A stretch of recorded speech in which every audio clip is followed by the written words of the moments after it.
Det är den 18 december och det är dags för ett vintertal på Frihetsnytt. Idag är det ingen mindre än Palsvig, för detta finansman och rådgivare till Federal Reserve och numera en av de tyngsta systemkritikerna. Det här talet är på engelska, men det kommer inte att hindra dig från att dras med i allt det som man har att säga om det som sker bakom kulisserna i världen.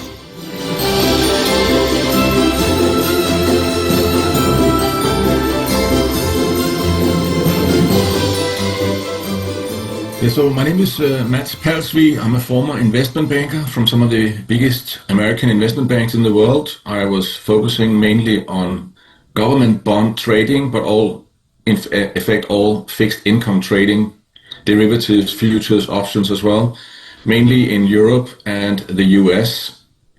I have been having a lot of dinners and talks and private meetings with central bank governors over the years, so I think I have a very good understanding of monetary policy and geopolitics.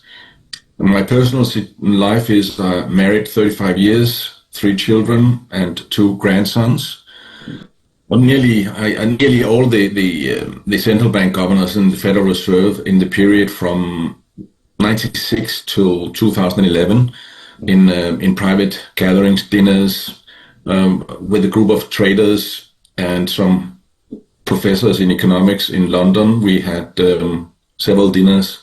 I also had private one-on-one conversations with some of these people. Ben Bernanke, for example, I had a private meeting with just one other trader and an economist, and I met Janet Yellen, of course, for dinner. PNL to Källa, I mean, a lot of these Federal Reserve governors over the years, and also ECB governors and Danish and Swedish and Swiss central bank governors. When I was working as an investment banker, specializing in trading government bonds, I was trading actively in the market on behalf of my bank.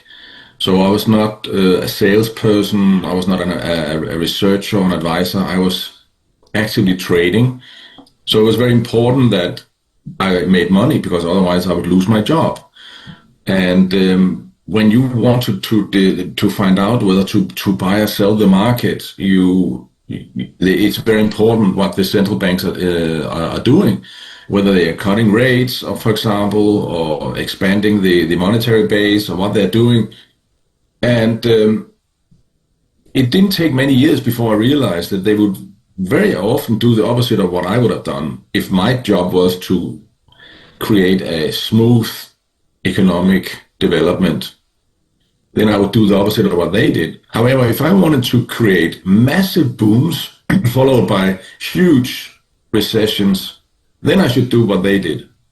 The first time I actually really woke up was in Harrods bookstore when I stumbled upon a book nearly 25 years ago by David Icke. And it turns out that all the presidents in America were Freemasons and related to either the French or the British royal families. That could not be a coincidence. So if we had been told a story that you have democracy and you don't have aristocracy in America, and the reality is totally diametrically opposite, then, you know, the famous word is conspiracy, but it's certainly, they're certainly not, I'm just as a banker, my profession is to bet, to understand what are the likelihood of a certain event can happen. That is risk management, you can say. And the likelihood of every single president in America being direct descendant of the British and French royal family without it being a coincidence is close to zero.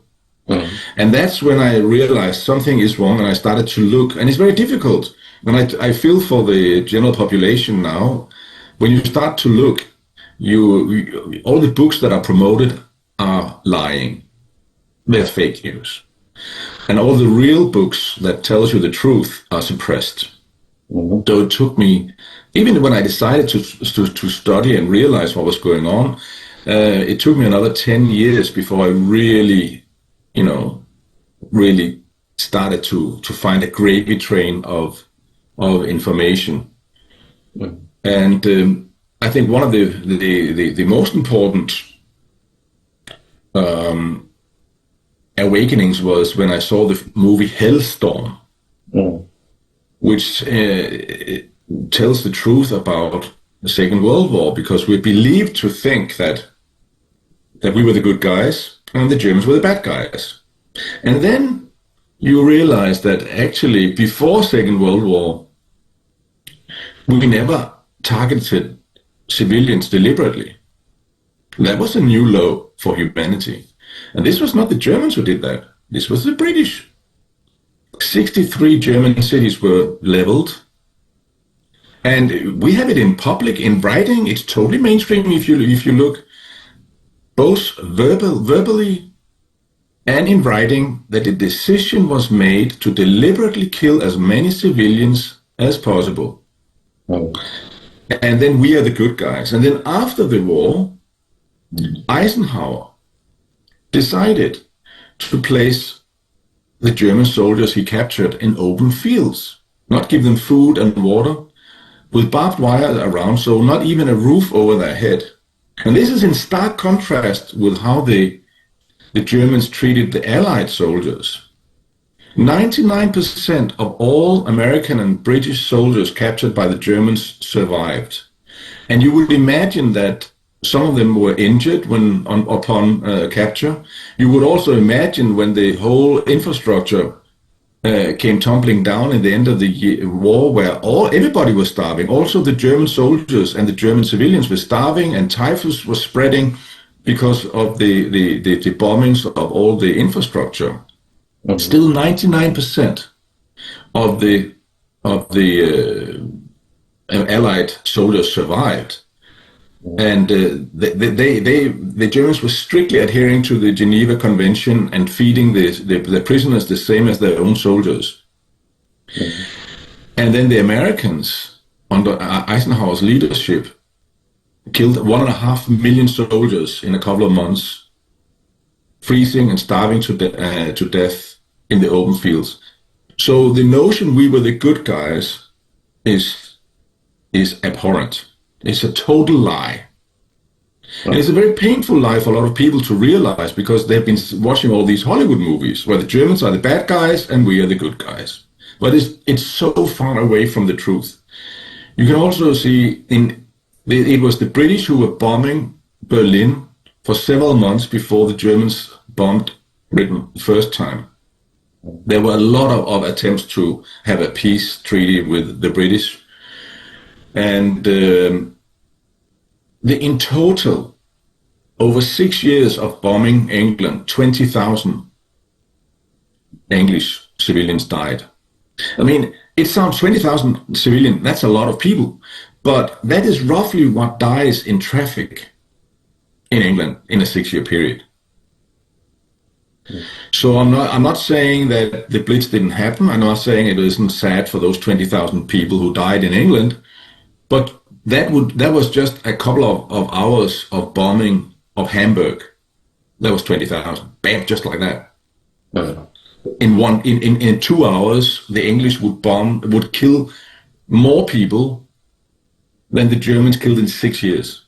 The 2 weeks before D-Day in 1944, which was the 6th of the 6 months at 6 a.m., 666. And the Germans were fighting with a cross on their tanks, and the Red Army and the Allied forces were fighting with the pentagram, which is a satanic symbol. And then a lot of normies and gullible people will say that's a coincidence. Classic. And how did people... In 2 weeks. Oh. No, in 2 weeks. In 2 weeks, before the D-Day, the 6 months or 6 a.m. on the 6th of June, they killed 150,000 French civilians So they killed in 2 weeks 6.5 times more people, 7.5 times more people, French civilians, than German killed English people in 6 years. They bombed every single town and village in Normandy. They were handing out leaflets to their soldiers that the French women loved to have extramarital sex. So they were also raping through France, which is something the Germans didn't do. No matter where you go, in the Denmark was occupied by the Germans. I have not heard a single incident of anybody being raped. However, when the Russians took Bornholm, they raped every woman they could find.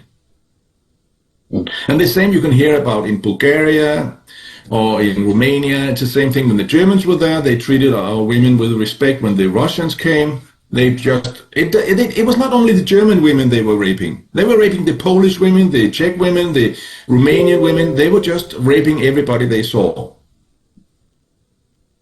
So the notion we were the good guys is one of the biggest hoaxes, and very important for everybody to realize. And for anybody with half a brain cell, let me explain so it's totally clear. We went into the war on a lie, which was we will protect Poland from a dictator. Germany knew, as we all did, that Stalin had killed 60 million Christian Orthodox and were trying to protect the world from having this Bolshevik takeover of all of Europe. Then we said, no, we will defend Poland from a dictator. And then we only went to war with Germany, but not with Stalin. And after the war, we gave Poland and the entire Eastern Europe to the mass murdering psychopath who had killed 60 million white Christian Orthodox. And then we still say that we were the good guys. And General Patton, who was the best general the Allied forces had, said we fought the wrong army. And he said we have destroyed the best nation in Europe. So this was something that really got me started. And this was about, I think, roughly 10 to 15 years ago that movie came out, based on a book written by an English author, actually. So this was my awakening that really got me started. These two things: the Masonic control of America and the lies about the Germans. So after I lost my job after a dinner with Janet Yellen at the Lanesborough Hotel, where I was, before I thought we were colleagues. I didn't know we were colleagues. I didn't know the Federal Reserve was privately owned at that time. I thought she was just a useless public sector worker. And I could just see that all the policies they did towards this, Southern Europe in particular was very, very damaging. And I was talking about how the IMF, every single time they come into a country, they are worse off than before they came. They always, it's basically, in my view, used to loot the third world countries and not to help them. And I spoke about this, and then I lost my job, and I found I was blacklisted. I couldn't find a job anywhere else. And then I had a lot of time on my hands, and started to study. And I thought that the general population would be grateful for learning the truth, but they're not. More than 90, probably close to 99% don't want to know the truth. They don't want it. They don't care, and they don't want to know it. But had I known how gullible people are, and they don't care about the truth, I probably wouldn't have. I had faith in humanity. I had faith in people were good people, and they would, if truths were different to what they had been told, that they would act responsibly, as we are told, to believe in democracy and in the good of humanity. And I can only say that did not happen. So after 4 years after I lost my job, I decided to make a speech in front of, but it has to be in front of 1,000 people, because I wanted to tell how money is created. And we did that in Copenhagen.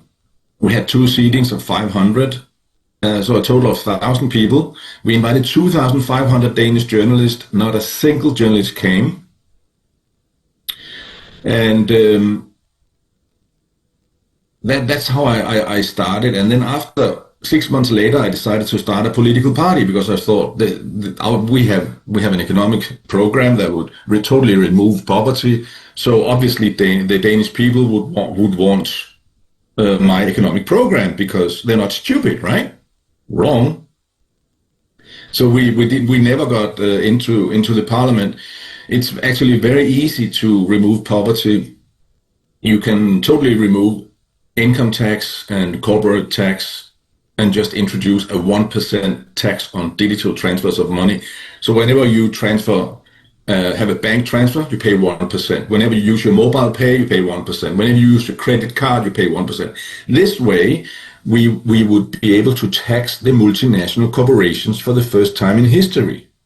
Because right now, it's only Swedish and Danish companies that are paying taxes. The multinational corporation, they're just looting our economies. They don't pay any tax. And actually, it's actually even worse. They have negative tax rates, because if they come to Denmark and say, hey, I'm a multinational corporation, can I have free electricity? Yes. Can I have this free plot of land? Yes. Is it okay my entire executive team only pay a fixed amount every year instead of your draconian 65% tax? Yes. They get everything. And then they use transfer pricing, so all their profits are in Panama or Cayman Island, and all their expenses are in Denmark. So they never pay any tax at all. Mm-hmm. So that is one way. The other way is, the second most important is money creation. If people don't understand money creation after COVID, they are beyond retarded. How can you send the entire public sector home and still have rising equity markets and house prices? Because money creation. So people believe that old ladies save money, put it in the bank, and the bank are these nice guys who then lend it out to young up-and-coming people who want to do a business. That's not how it is. Money is created out of thin air in the banks. The bank decide who can borrow money, how much they should pay for it, and on what terms. The banks decide who becomes rich and poor individually in a country, and they also decide which countries become rich and poor. And the reason the equity market and the house prices went up during COVID, when half the public sector was sent home and the private sector was closed down, was because the deep state, the cabal, the privately owned central banks decided to get away with their COVID scam, the COVID hoax, which was a plan, a white genocide in my opinion, was a plan to inject poison in as many white people as possible. And I say white genocide because the gullible white people, 75% took the vaccine among white people, 25% in Asia, and only 10% in Africa. So it was a bioweapon targeting white people. We have 208,000 in Denmark registered with side effects from the COVID vaccine. And, everybody I speak with, when they get sick after the COVID, or they have a relative who died, in the parking lot outside, or 2 weeks later, they all deny.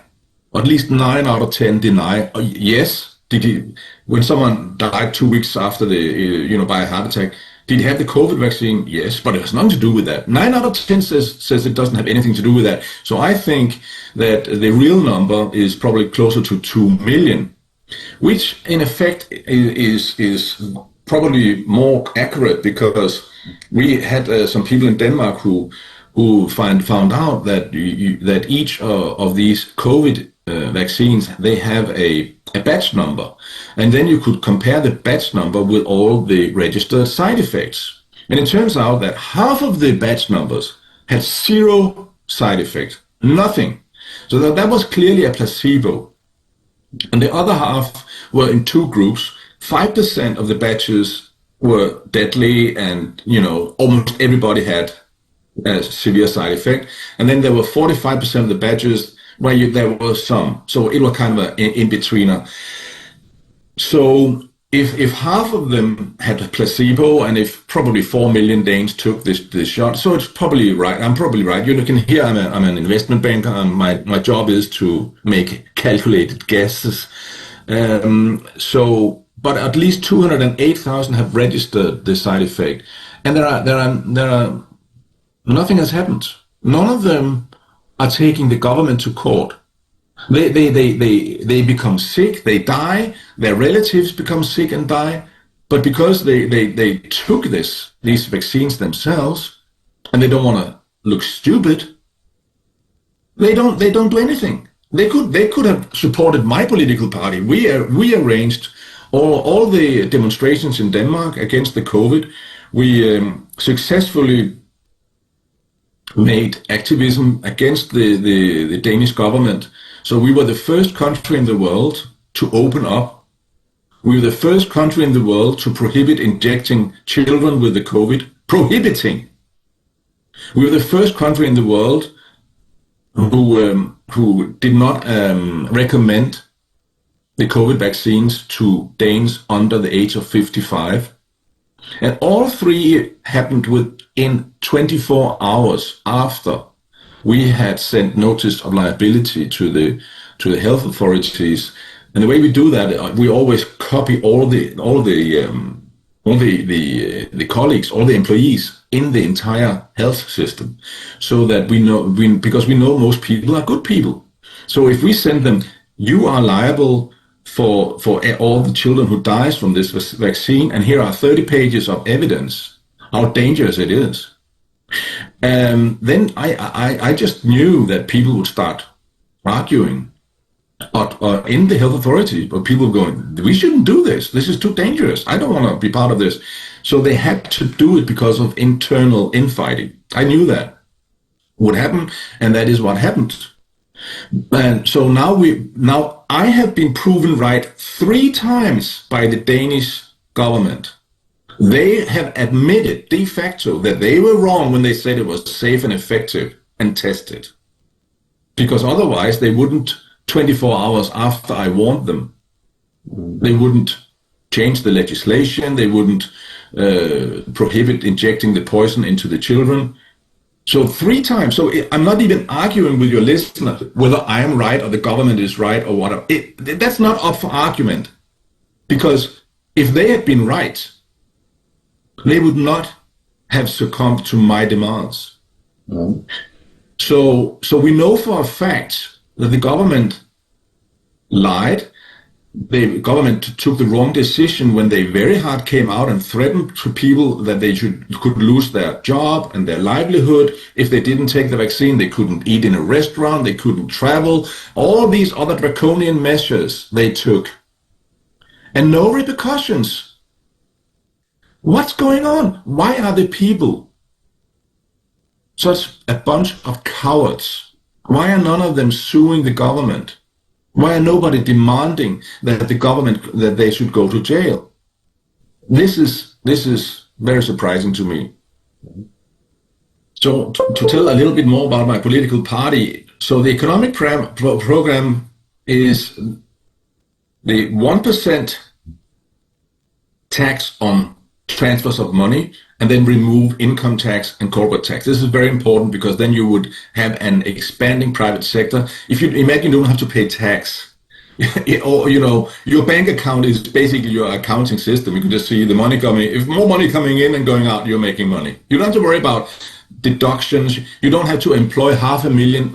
Right now we have 500,000 Danes only employed in the private and public sector to to make sure everybody is doing everything the right way. Imagine 500,000 people actually working something that is productive. Imagine the amount of services we could have with elder care and school teachers and nurses instead of people sitting doing stupid accounting and regulations. We wouldn't need, because we don't have to check a Dane when he's cheating in tax. If there is no tax, it's very simple. And the money creation, instead of the money being used on vaccines and lockdowns and sent to Ukraine for another white genocide, where white Christian Russians are killing white Christian Ukrainians and vice versa. Why? I mean, why? For 4 years they're killing each other because Ukraine says that the Russian-speaking Ukrainians should not be allowed to speak Russian. I mean, come on. Could you find a solution to this problem or what? So then there is we want to have usury prohibited for private individuals. So you should have interest-free loans. That would also make sure that everybody would be able to afford their own house, because if you don't pay interest, that means that your rent, you become richer every year, every month. If you pay 10,000 kroner in rent, or you pay 10,000 down on your debt, every month your rent is your down payment on you become richer every single month. It's a very good system, because even if you're unemployed, you put down, let's say you put down 20%. So you put down 200,000 on a 1 million kroner flat. Mm. And you pay, for a couple of years, you pay, every month. So now you own 25%, and the mortgage bank owns 75%. And when you become unemployed, you can just phone the mortgage bank. Hey, is it okay I don't pay anything the next 3 months? I just lost my job. And the mortgage bank will say, yeah, of course, you own 25% already. We don't have to worry about it. Good luck finding a job. We don't need it. But when you have interest on interest, that if you are unemployed and you can't pay the interest, bam, we have to put your house up for sale. So this system is much nicer to people and more humane. And then people who can afford to have 10, 50, 100, even thousands of flats, they can pay interest. I don't care. I mean, what added benefit does a human being have from having 1,000 flats? Why not just have one very nice flat, maybe a nice summer house as well, and a boat, whatever, throw in a boat, whatever you want. And then the fourth one is real estate tax. Of course, you should not pay tax on your main property where you're living. You bought it, you own it, that's your property. Tax is theft. But if you are a speculator and you want to make money out of other people wanting to have a place to live, so you have more than one house, then you can pay real estate tax. All these four things will move money from the super rich back to the middle class, totally and utterly remove poverty on a global level. We could be middle class and up within a couple of months in every single country in the world. Gaddafi proved it in Libya. He did it in Libya. It was the poorest country in the world. He was killed because Libya had its own central bank. It was producing money to the benefit of the Libyan people. So he was killed. The same with John F. Kennedy.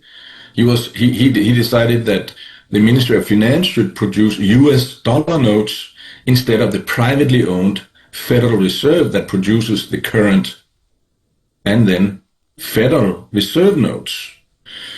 So other things in the political party is, of course, that the mainstream media should not be allowed to lie. So after World War II, when it became clear that the newspapers, which were bought up by these rich oligarchs, when they realized that they had lied about the Germans not spearing babies up against the church doors in World War I, and also during World War II, tens of thousands of Jews claimed that they had been gassed in every single concentration camp. Then the US military went in and did crime scene investigation, and it turns out, guess what? They lied.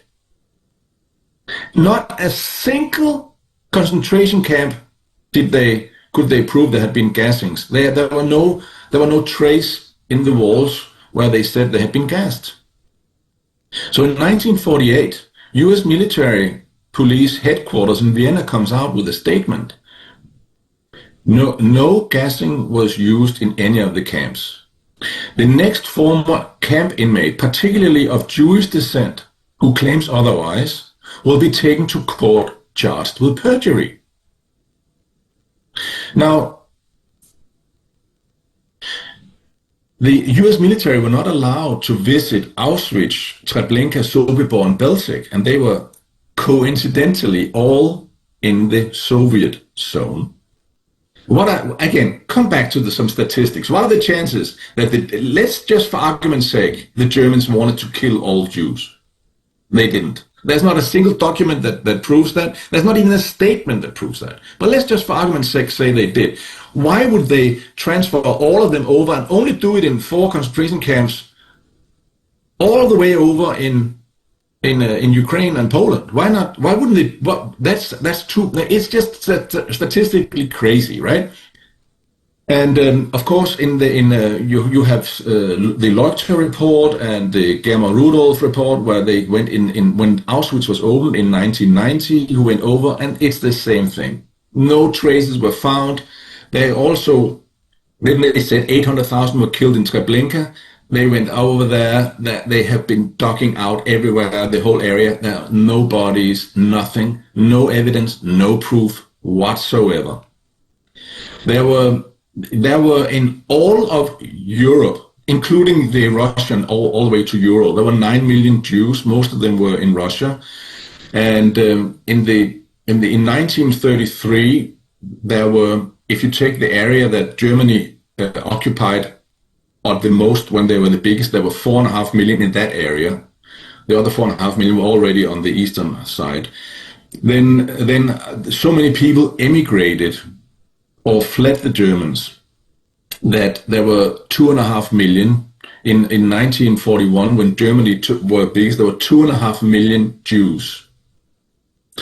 And allegedly 6 million died. That is an impossibility. Even Auschwitz has changed. Well, first they said it was 4 million, and now officially the stone has changed from 4 million to 1 million, but still the number is 6 million. And then 5.5 million Jews have been paid compensation as Holocaust survivors. So that means we can know for a fact that at least 3 million, if they all died, 2.5 million, if all of them died, which they didn't, but if all of them died, then 3 million must be liars, because they have claimed to be Holocaust survivors when they were not even there.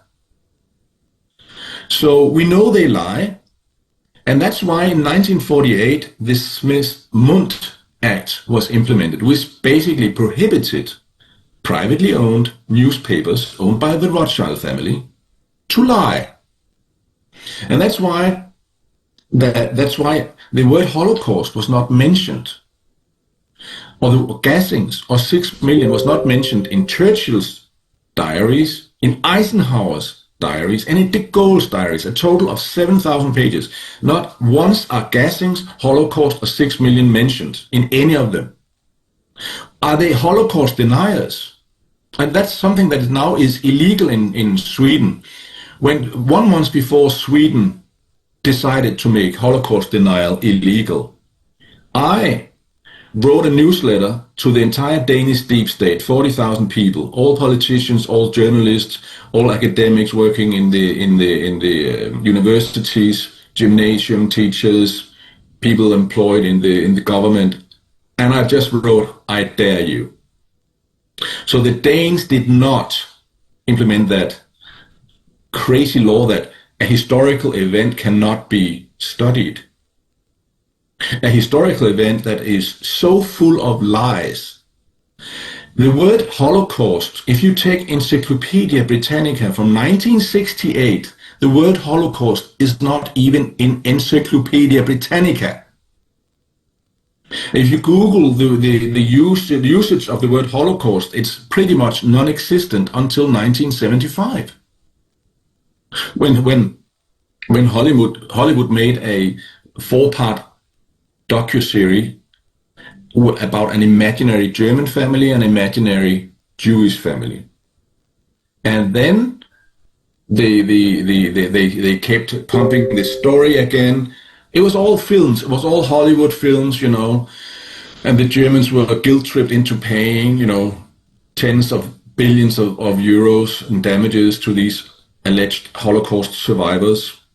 And now it's you can go to jail in many countries for denying it. You had Ursula Haverbeck, who died this summer, I believe, 95-year-old woman who just said, well, where are the bodies?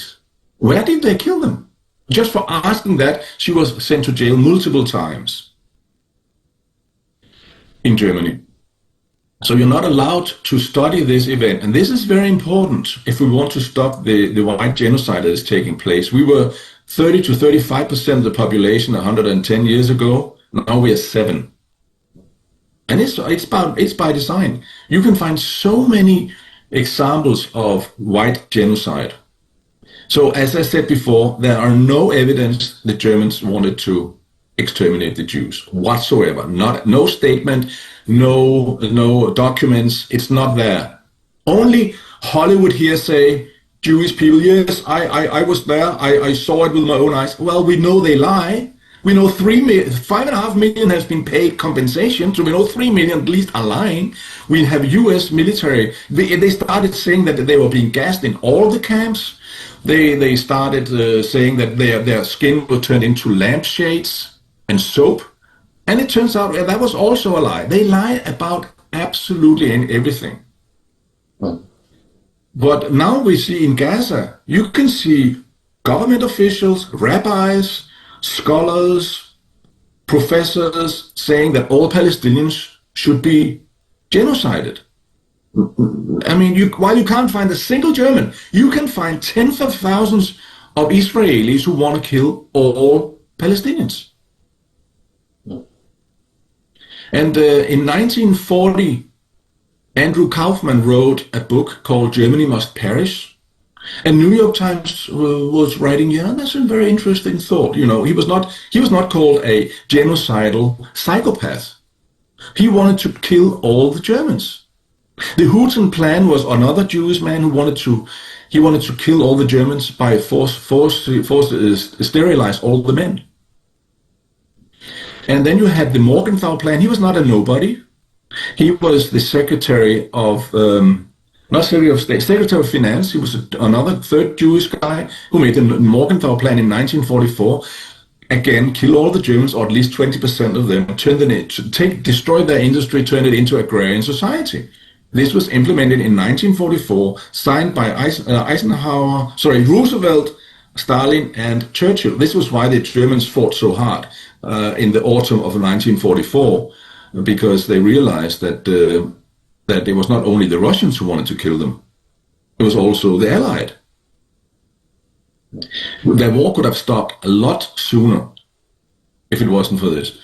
And then, you know, in my view, Patton should have been allowed to go into and get rid of the Bolsheviks. And they were 85% were Jewish Bolsheviks. Of the first 550 Bolsheviks in the 1917 revolution, they were Jews. And the remaining 15%, most of them had a Jewish wife. So this is a white genocide, and yeah, there's a lot of proof about this, and this is something that I'm spending a lot of time on, and so then Obama in 2012 he removed the Smith-Mundt Act. So now legally our government is allowed to lie to us, which they did during the COVID.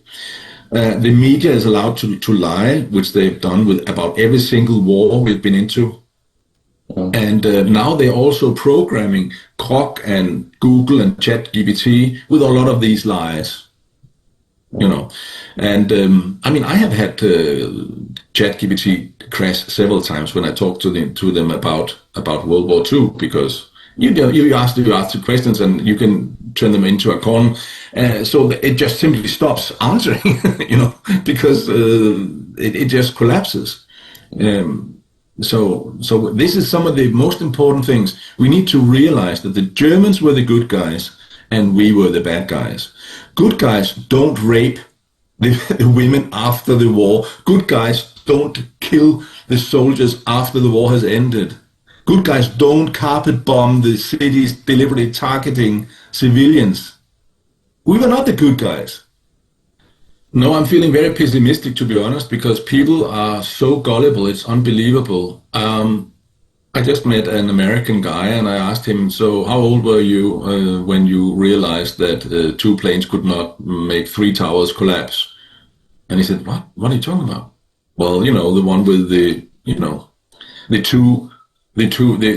3 towers made of concrete steel, where allegedly 2 airplanes of aluminum, flew in and made them collapse in free fall, which is an impossibility. How old were you when you were? Well, there was only two. There were only two towers. No, so they totally have forgotten Tower 7. And also I asked him, wasn't it a miracle that 24 hours later they could have 30,000 pages Patriot Act ready for us? The day after 9/11, they were working pretty fast, these bureaucrats, and they took away all our civil liberties. And then when people don't want to wake up, it's really, and the Matrix is a documentary. Do you want the red pill? Do you want the blue pill? You want the red pill? All I tell you is the truth. You want the blue pill? You go back to sleep. They want the blue pill. People don't want to know. And it's worse. They will, as Thomas Sowell said, people will forgive you for being wrong, but they will never forgive you for being right. Especially if events prove them wrong and you right. And that is so true, because I spent, so many years trying to warn people about these people who are committing crimes against humanity. I spent 10 years doing that. And during COVID, I didn't get paid. I worked non-stop. And during COVID as well, being ridiculed and fought against and backstabbed, infiltrated by agents and, lied about.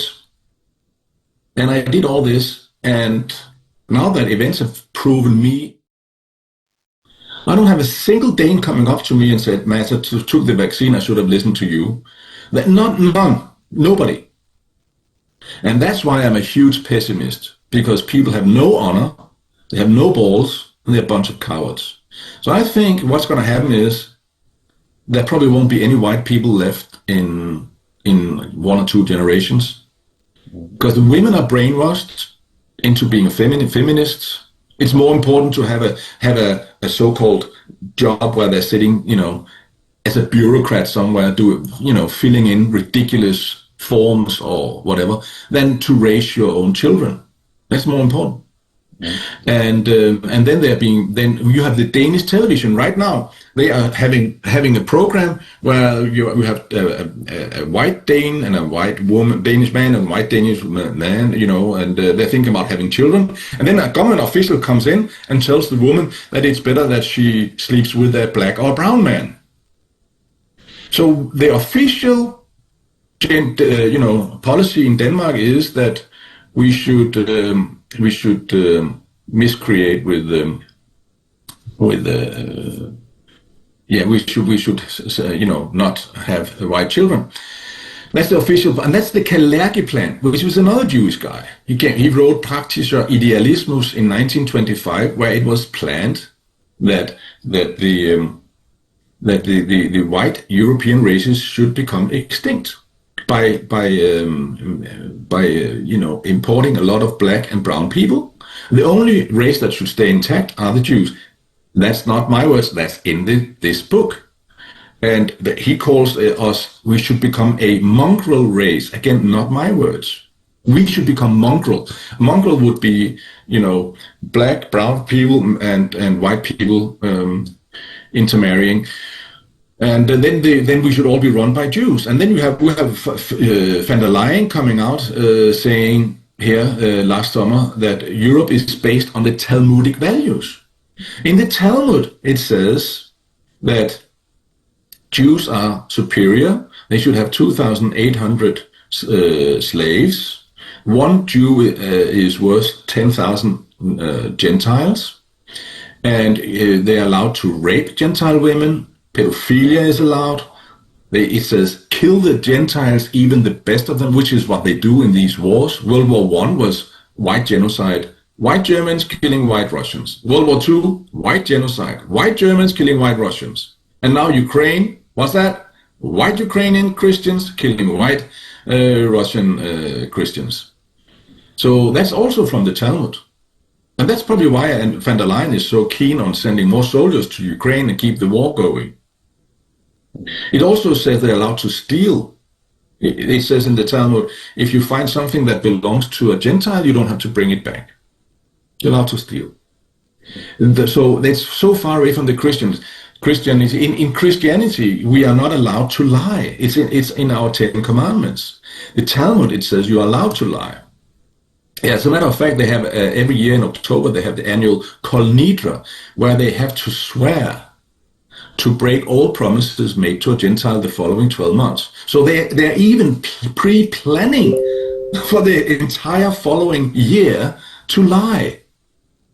While we Christians will teach our children to speak the truth, and we are trained to, okay, so you say this and then I say that, and we argue, and you have your point of view you really believe in, I have my point of view I really believe in, and then the Talmud following Jews, and of course it's not all Jews, which I have to say, I don't know why I have to say that, but it's like if you have a German shoplifter, you don't have to say it's not all Germans who are shoplifting. But whenever we talk about Jewish crimes against humanity, we are trained to say it's not all Jews. And that's true, because my wife for 35 years is Jewish. That means my children and grandchildren are also Jewish. So, and they are not nasty people.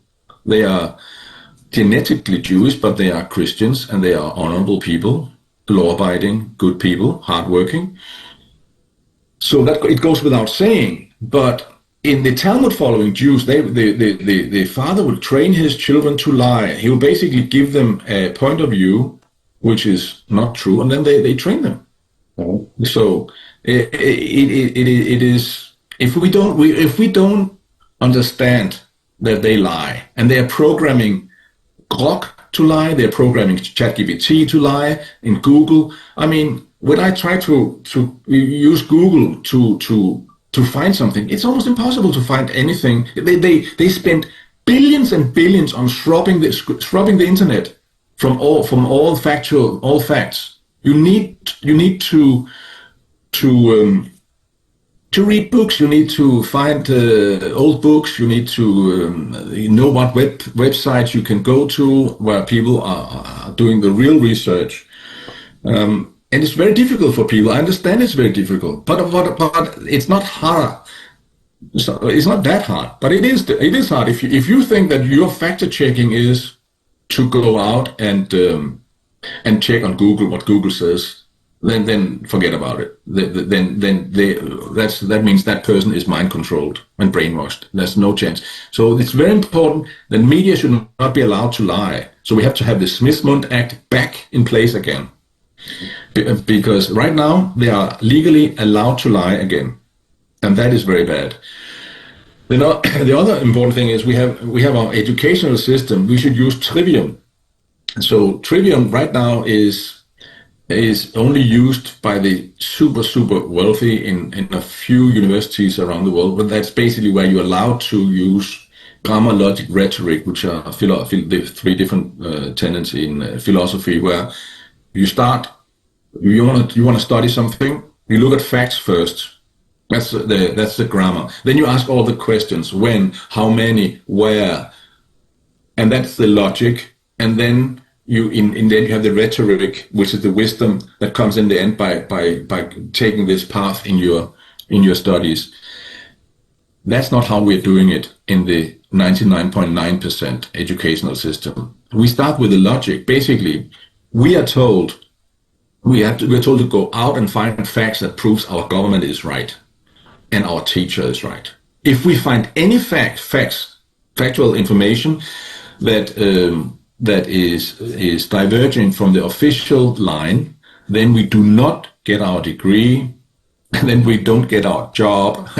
So you see the pattern here, right? So we have trained 99.9% of the population to obey orders, to believe the most absurd lies, such as, for example, 6 million Jews died, even though Auschwitz put it down from 4 million to 1 million. Now we're down to, they say only a couple of 100,000 died, and they built they now admit that this shower room where they said that everybody was being gassed, it was now another place. So now they changed that story as well. The shower room where they allegedly Germans gassed them, the door opens inwards. Can you imagine 200 people trying to get out of a door, and the door opens inward? You can't get in. I mean, the Germans are not that stupid. There's a window pane. Maybe they would have done like this in the window, right? It's just unbelievable. And then the next room is the crematorium. So what if you have a room with a lot of gas? What happens when you're burning bodies next door with gas and fire? What do you think is going to happen? I mean, then they said they were putting the Cyclone B down the hole in the top, and the building next door is where all the officers lived. So the gas, you would have killed them. You would give them to something else. It's just ridiculous. So the trivium is basically very important for people to understand what's going on. You need to start looking at facts first, and then you need to take it wherever it takes you. If it cannot be true, it's not true. 2 planes cannot get 3 towers to collapse. They can't even get 1 tower to collapse because they were built to withstand an airplane crashing into it. The plane is made of aluminum, and the other are concrete steel. It's impossible. I'm a numbers man, and what is going our way? There are more and more people who are waking up. There are more and more people on X in particular who are speaking the truth, and I mean, it's blatantly obvious for everybody what the Zionists are doing to the Palestinian people. So these people are not good guys. When you are killing children standing in line to get some emergency food, you are not good guys. They're not the good guys. The Israelis are nasty people.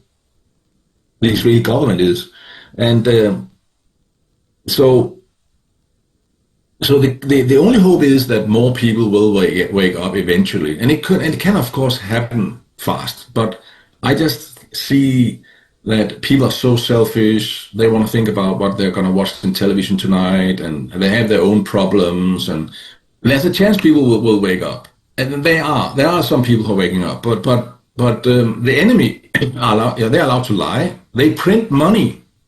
They make money out of thin air. They can pay all the collaborators. You and I, who are spreading the truth, we don't get paid. But the enemy, they get paid a lot of money because they just take it out of our money creation, and they spend it on. So you can if you accept absurdities and be part of the system of committing crimes against humanity, of having a war going on in Ukraine, killing the Palestinians, injecting people with poison in these fake epidemics. If you go along with that, you can have a good salary. If you want to speak out against it, you lose your job.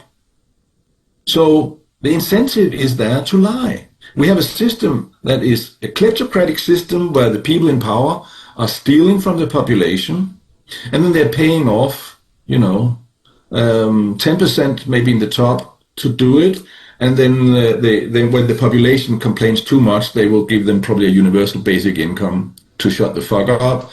And as long as they have maybe one child on average per couple, so they're getting rid of the white people that way in a couple of generations anyway. So I mean, a lot of people talk about there's going to be a huge collapse. I don't think so. I don't think it's going to be a collapse. I think the deep state will continue doing what they're doing, continue bribing the population, continue brainwashing the population. I don't see the population being very brave. I don't see. I mean, I made so many demonstrations, and we were maybe 50 people. Sometimes we were 10. Sometimes we were 100. The biggest demonstration I did in Copenhagen, we were maybe 1,500 to 2,000 people. The biggest we had during COVID, out of 6 million people. Unbelievable. And that was one where we had speakers from all over Europe flying in. It was a huge event, but. No, I mean, I would like to be more optimistic, but I'm not. I mean, and maybe someone needs to, instead of, all this fake optimism, maybe a wake-up call is for people to grow some balls. If they don't, then I don't think there'll be any white people left in 50 years.